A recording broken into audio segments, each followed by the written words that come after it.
Ahlan wa sahlan fi Jamiati Muslimina Indonesiati. Welcome, Universitas Muslim Indonesia UMI Makassar. UMI PTS pertama di luar Pulau Jawa meraih akreditasi unggul dengan nilai A oleh BAN PT. Universitas Muslim Indonesia, lembaga pendidikan dan dakwah, memiliki peran besar dalam menghasilkan sumber daya manusia yang berkualitas, berilmu amaliyah, beramal ilmiah, dan berakhlakul karimah, berdaya saing di era global, dan mengisi lapangan kerja di berbagai sektor, serta berguna bagi nusa bangsa dan agama.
Assalamualaikum warahmatullahi wabarakatuh.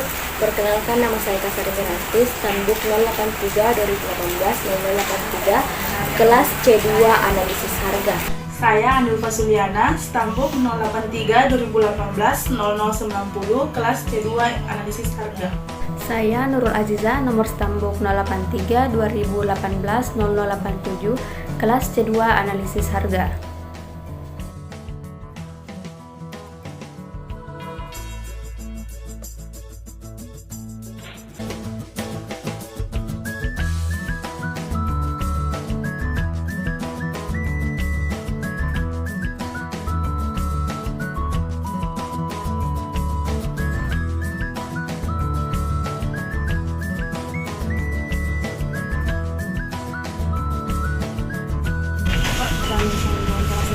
Ya bisa. Oh, makan dulu Pak, jadi.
Kami akan menjelaskan hasil wawancara kami tentang analisis harga di pasar tradisional, pasar modern, dan UMKM. Dan saya akan menjelaskan analisis harga yang ada di pasar tradisional. Di pasar ini saya mewawancarai seorang pedagang sayur dan pedagang sembako yang bernama Sahrul. Usianya itu 20 tahun dengan pendidikan terakhir SMA dan pekerjaannya sebagai pedagang, dan usahanya ini merupakan usaha turun-temurun, dan cara penetapan harganya itu tergantung dari distributor. Apabila harga distributornya naik, maka harga jualnya juga akan naik, dan dia mengambil sayur dan sembako itu di pasar terong. dan keuntungan yang diperoleh yaitu 1.000 per produk. Dengan strategi penetapan harganya dengan menawarkan langsung kepada konsumen dengan cara menarik perhatian konsumen dan menanyakan kebutuhan apa saja yang konsumen cari.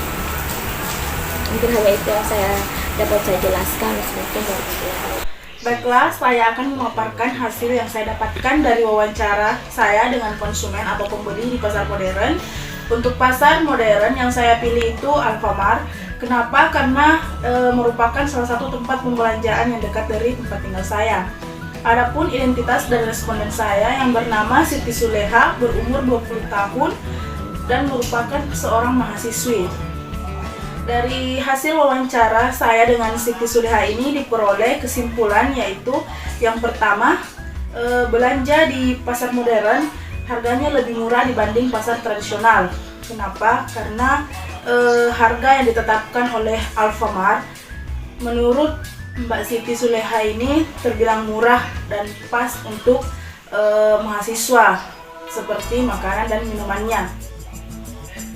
Yang kedua itu, menurut Siti Suleha, strategi pemasaran Alfamart sangat menarik, yang mana seperti menambah jumlah gerai dan mengerek harga jual, seperti memberikan diskon.